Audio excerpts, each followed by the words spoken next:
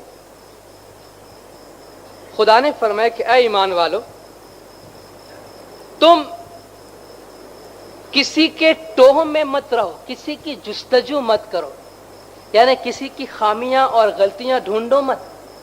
ولا تجسسوا، جستجو مت کرو، تجسس مت کرو کون کیا کر رہا ہے، اور غیبت مت کرو، ایک دوسرے کی نندا مت کرو۔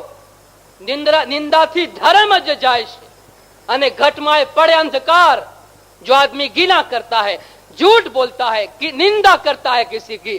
پیر نے فرمایا ہے کہ ڈٹھڑا دوش بھائی کسی کو نہ دیجیے تو انڈٹھا کیوں کر دیجیے۔ اگر تم نے کسی کو غلطی کرتے ہوئے دیکھا ہے تو بھی نہیں بولو، تو اندیکھے کیوں بولتے ہو؟ اکثر ہم اندیکھی باتیں کرتے ہیں، سنے سنائی باتیں کرتے ہیں، مرچی مسالہ چٹنی لگا کر۔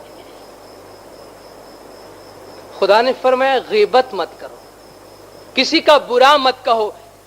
اَيُحِبُّ أَحَدُكُمْ أَن يَأْكُلَ لَحْمَ أَخِيهِ مَيْتًا فَكَرِهْتُمُوهُ، کیا تم میں سے کوئی یہ پسند کرے گا کہ اپنے مردے بھائی کا گوشت کھاوے؟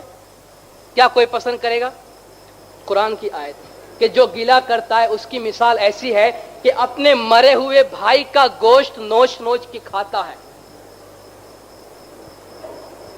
کتنی بڑی بری بات خدا نے بیان کی ہے کہ جو گلا کرتا ہے، نندا کرتا ہے، غیبت کرتا ہے، ہمارے اخلاق خراب ہوتے ہیں، پھر پوچھنے کی عبادت نہیں ہوتی ہے، دھیان نہیں لگتا ہے۔ کہاں سے لگے گا؟ دل صاف نہیں ہے، گھٹ میں اندھیرا ہے۔ وقت کم ہے ورنہ میں اس پورے فرمان کو آپ کے سامنے دوہرا تھا جو مولانا حاضر امام نے 1973 میں بمبئی میں فرمایا ہے۔ بڑا طویل فرمان ہے۔ امام نے فرمایا کہ تمہارے دلوں کو صاف رکھنا اور تمہارے روحوں کو پاک رکھنا تمہارے لیے بنیادی بات ہے۔ زبان سے، ذہن سے، گندے خیالات سے، گندے اعمال سے ہمارا دل گندا ہوتا ہے، پھر اندھیرا ہی اندھیرا ہوتا ہے، عبادت نہیں ہوتی ہے۔ بعض اوقات ہم بڑی چھوٹی چھوٹی باتوں کو کبھی شمار بھی نہیں کرتے ہیں، لیکن وہ بہت بڑی غلطی شمار ہوتی ہے۔ نبی صاحب کی بہت ساری بیویاں تھی، آپ کو معلوم ہے، اس میں سے ایک عائشہ بھی تھی۔ ایک دفعہ عائشہ نے نبی صاحب کی دوسری بیوی کے بارے میں ایک ریمارک پاس کیا۔ یہ ایسی باتیں ہیں جو ہم ہمیشہ کرتے ہیں۔ کہتی ہیں یا رسول اللہ، صفیہ جو نبی صاحب کی دوسری بیوی تھی اس کے بارے میں کہتی ہے کہ یا رسول اللہ، صفیہ کے واسطے یہ عیب ہی کیا کم ہے کہ وہ قد کی